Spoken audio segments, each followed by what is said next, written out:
everyone. I know my hair is a little bit crazy. Well, so I'm heading back from the head of the Charles. It was such a great weekend. As many of you know or may not know, I um, rode with Rowing in Color for the 2024 head of the Charles in the Women's Club 8. It was a women's black 8. So everyone in the boat was black, except for our coxswain. We had a last minute coxswain change, and so a lovely young lady joined us, and she was very familiar with the course, and I believe she was a Harvard Radcliffe coxswain, and so she knew exactly how to get us through. So.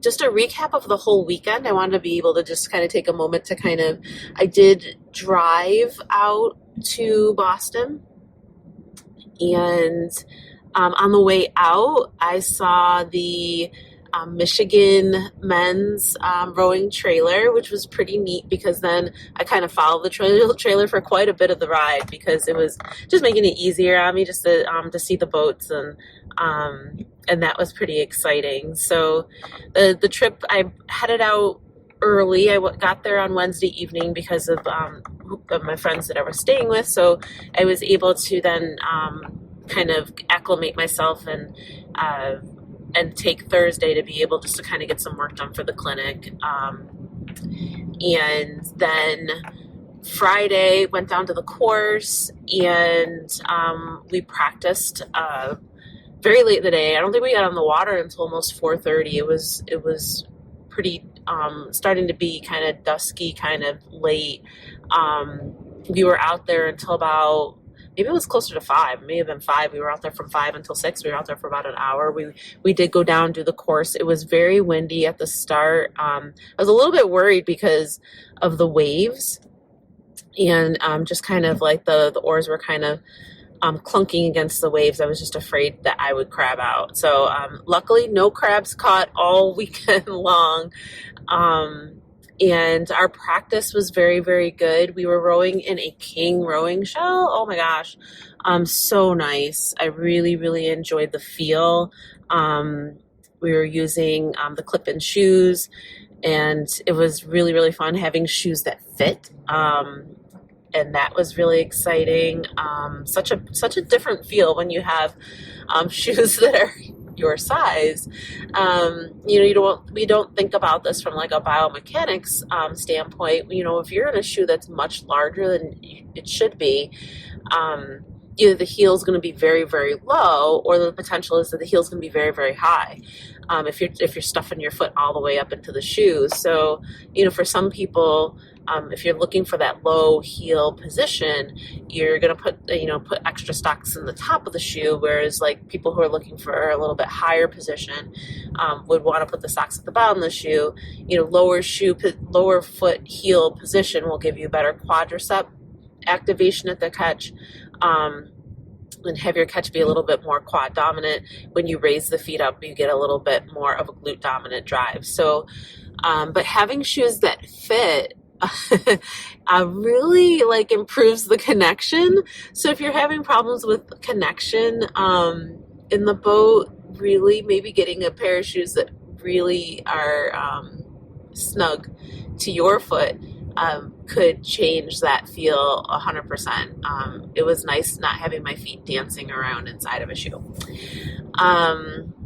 The other thing was that boat was just beautiful. We were doing on the way back from practicing, we were doing some pause drills, and what I really loved was just feeling the boat run underneath us. And then the other thing was as we were on the pause and kind of coming around this corner, the coxswain had given it just a touch of rudder, and the boat, like we were on the pause, we were balanced, the boat did not waver, it only turned. It was so cool.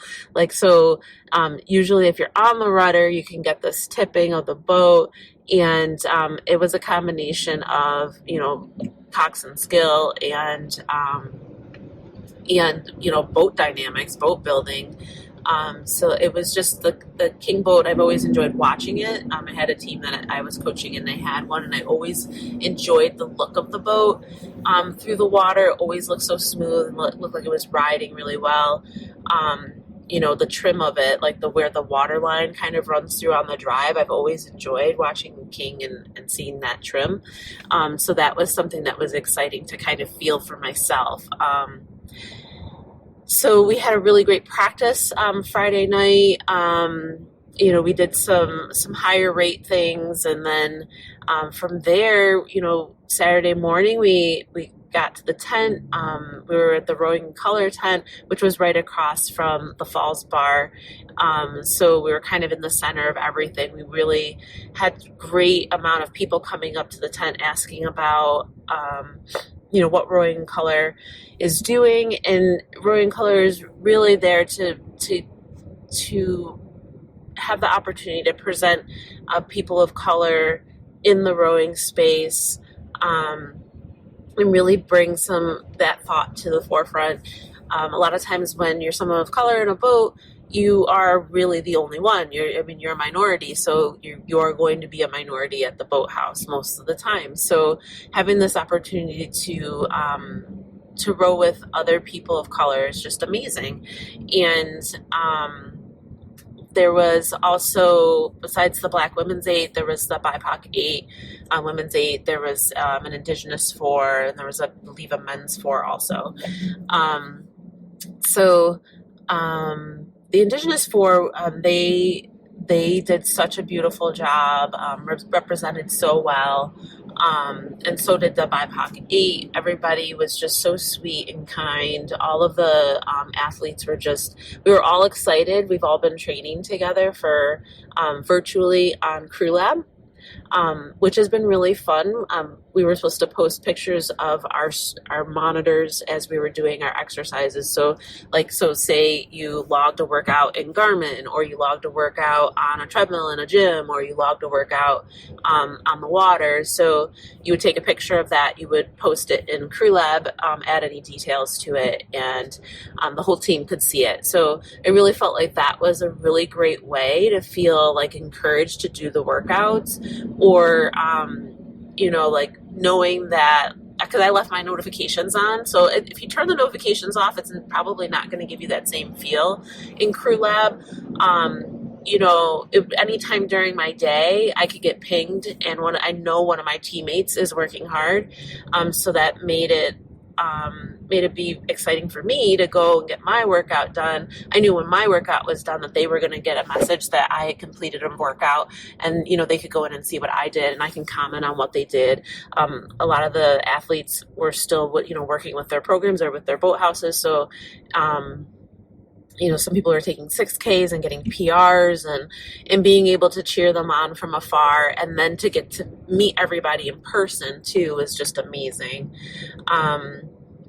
When we went out and we rode the actual race, as far as warming up, we warmed up by 4s for a while.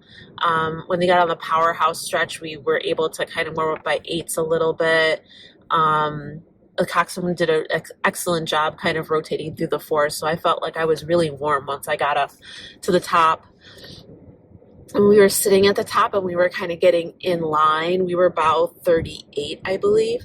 So we were able to, and I had posted it incorrectly on my Instagram. I wrote that we were about 24. That was the BIPOC group. But the Black Women's 8 was about 38.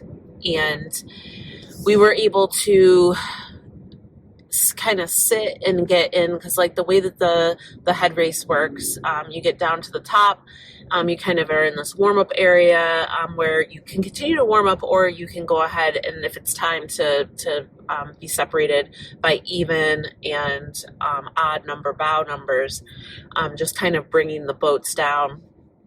Extremely efficient. We did say thank you to some of the people who are in the launches. We know that it's really important to volunteer at the regattas. So if you're a rower and you're not currently rowing with a team, if you have a local regatta, I highly recommend volunteering for your local regatta. Even if you're not into rowing, you haven't been in rowing for a while, they really could use your help. So these regattas take a lot of manpower. They take a lot of time. Like you're sometimes people are sitting in launches all day long. The people that we saw at the top, I think their shift was, they said they had been there since 6 a.m. Our race was at 1:30. So they had been there for quite a bit of time. The weather was beautiful, so it wasn't horrible. But the previous weekend I was doing, sitting at the top of a race and doing the start corral, and it can be very, very long day, and but you do it because somebody else has done it for you. So it was nice to be able to have a moment to be able to thank some people who were volunteering and giving up their time on Saturday to make sure that we were safe and to make sure that we were going to have a good time. We got into the chute and we started moving our way down, and we got on the course. And the beginning of the race, I remember we were at like a 32, 34, something like that. So we settled out at a solid 30. Even from the beginning of the race, we were starting to close in on the boat that was in front of us. So our coxswain kept us right on top of like where we were. I felt like I knew what was going on the whole time. And every time we got to a bridge, she would call up. We'd take us from 30 back up to 32. For like a power 10 to 20, and then we'd settle back in. And she did an amazing job on the turns. And Elliott Bridge, she literally brought the buoys directly underneath our riggers. Like we didn't even touch them. It was so wild. She had such a great line. And what was really kind of cheering us on was the MIT B boat was in front of us. And we were closing in on them the whole race, but as we got closer to the end of the race, we were getting very close to them. We're to the point where we were we're getting to the point of bow to stern, and she had to call out. She was asking for them to yield, and letting us know that they were going to take the long way home because of our power and the fact that we were gaining on them. So that was super exciting. It's always fun in a head race to be able to be close to another boat and kind of working on them the whole time. And then, of course, putting space between yourself and the boats behind us, which was really exciting too. We could see them falling away. So it was just a really, really great experience. My boatmates are amazing. We've been getting pictures back today. This is Sunday, so this was all, the actual race was yesterday. I'm driving home right now. And being able to, to see all the work, the hard work that went in there. I'm very sore. My glutes are sore, my hams are sore, so I know that I gave everything that I could possibly give. So that was really a positive thing.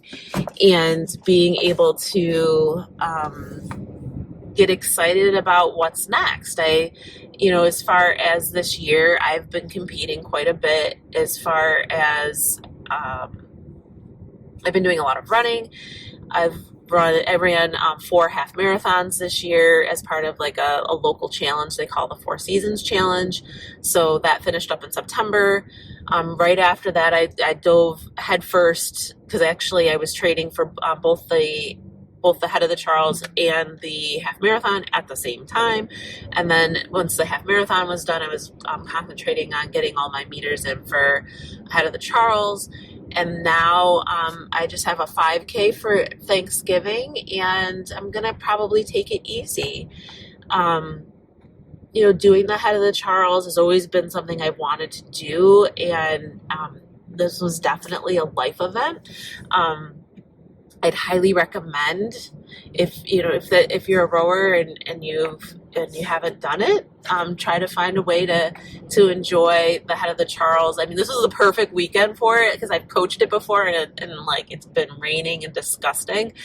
So it really can be it's a toss up what kind of weather you'll get. I hope everybody has just as much beautiful weather as we had this weekend going forward.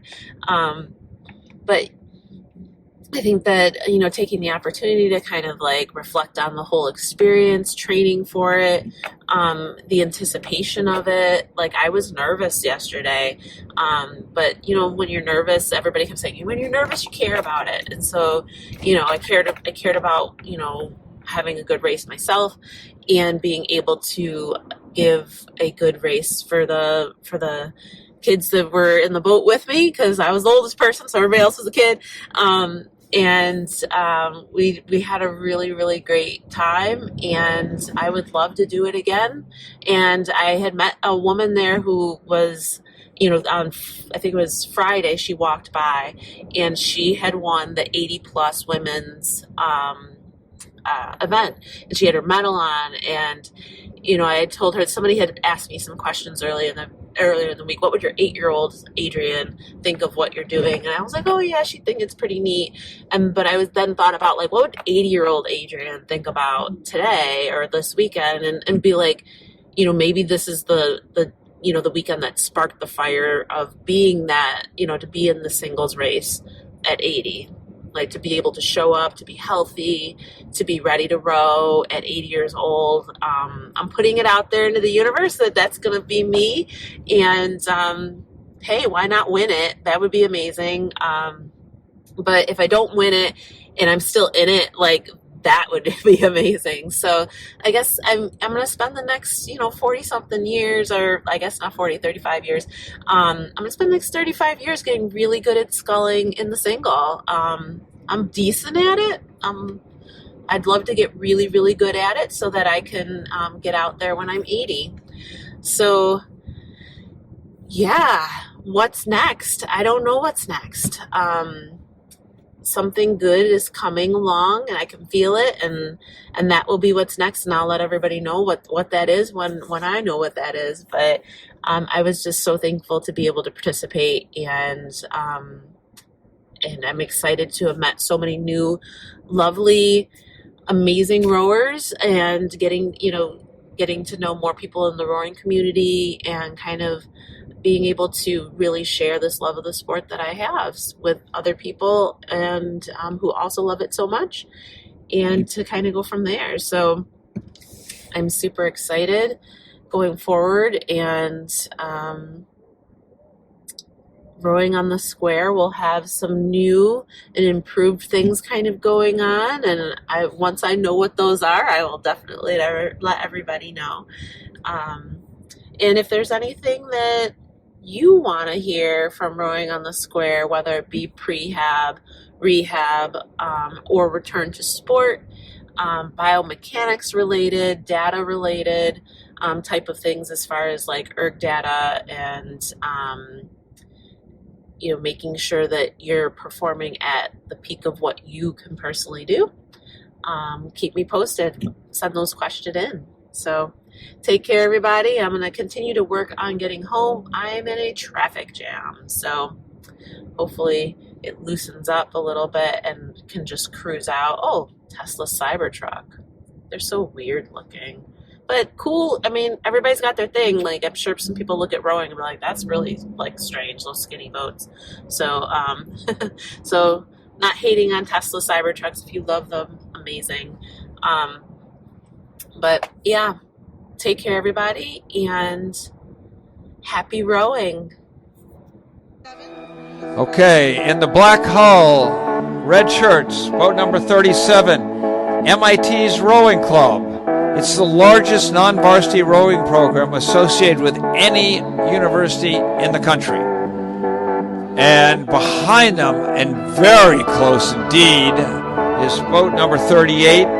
That is another Rowing in the Color boat. These are black women rowing together to pave a path for all to come. All right, Rowing in Color, you are almost touching them. Drive it.